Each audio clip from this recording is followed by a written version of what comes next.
When winter hits the rural villages of India, the cold is sharp enough to numb your hands, and a thick fog chokes the dirt roads. The people here huddle together at the Chhaupal, the village square, sitting around a fire to escape the dark. Out of that freezing mist walks Dharmpal Kaka, the local storyteller. He sits by the flames to tell a story from his youth. But the men gathered around aren't listening for entertainment. Rural horror stories strict utilitarian purpose. They are functional survival guides, passed down over generations, designed to encode life-saving rules for navigating a highly dangerous world. We jump back to when Kaka was a 27-year-old man. He is walking home alone, late at night, when a violent downpour suddenly opens up from the sky. The path is turning to deep mud, and he has miles left to go. Desperate for cover, he ducks into an abandoned, completely isolated tea stall, surrounded by deep wilderness. As he waits out the storm, a frail, shivering old woman emerges from the pitch black. She approaches him with a problem. The main bridge ahead is flooded out. She asks if he will walk with her to navigate a shortcut straight through the jungle. This conceptual diagram illustrates what we can call the empathy trap. In Indian culture, denying help to an elder is nearly unthinkable. That deep-rooted social pressure acts as a heavy weight on the scale, one that forces you off a safe, predictable path and directly into a danger zone. Bound by this absolute cultural duty to help an elder in need, Kaka agrees to act as her escort. He steps out of the safety of the tea stall and follows her into the dense, flooded trees. The most effective traps in the wild do not rely on brute force. They are set by weaponizing a victim's inherent human decency. The descent into the jungle is terrifying. The rain is roaring, lightning is flashing, and yet, as Kaka follows the old woman, he notices something deeply wrong. Her footsteps in the wet mud make absolutely no sound. Other sensory red flags start to pile up. The panicked cries of wild animals echo through the trees, but the sounds feel unnaturally close, like they are vibrating right next to his ears. Local folklore has a specific name for what is happening here, a Chhalawa.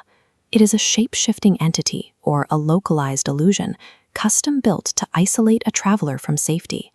This animation demonstrates the operational logic of a Chhalawa.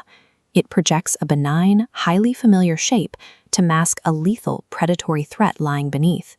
But inside Kaka's mind, the logic of the situation starts to fracture. Why is a frail old woman living deep inside a lethal jungle?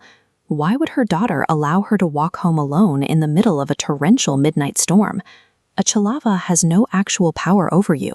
Its trap relies entirely on the victim actively ignoring their own rational doubts to maintain a comforting illusion.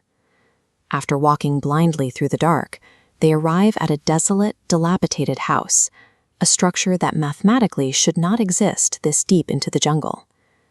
Out of nowhere, the disembodied scream of a younger woman echoes from the empty space around them. The old woman stops dead in her tracks. She slowly turns around, and with a predatory stillness, she locks her eyes directly onto Kaka. Then the sky violently cracks open. The flash of lightning reveals her true form. The frail woman is gone. Standing in the mud is a mutilated, torn body staring back at him with glowing, blood-red eyes. Cultural duty evaporates instantly. Fueled entirely by adrenaline, Kaka turns and sprints blindly through the mud, the storm, and the pitch-black jungle, desperate to survive.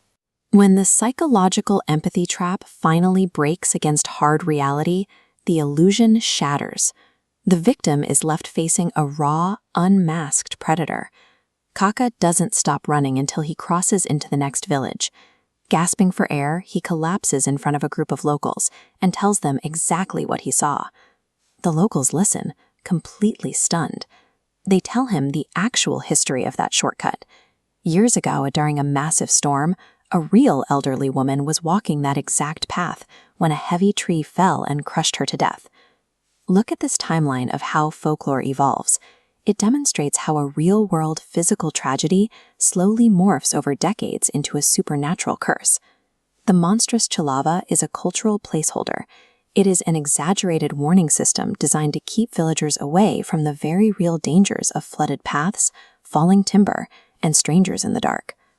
Back in the present day at the chop hole, the men around the fire are completely silent. The terrifying reality has settled over them. Kaka delivers his final, practical warning: never take a blind shortcut, and be deeply suspicious of anyone asking for help in an isolated, hostile place. In the dark unknown, you cannot tell a safe path from a deadly illusion. Taking the longest way home is often the only way you survive.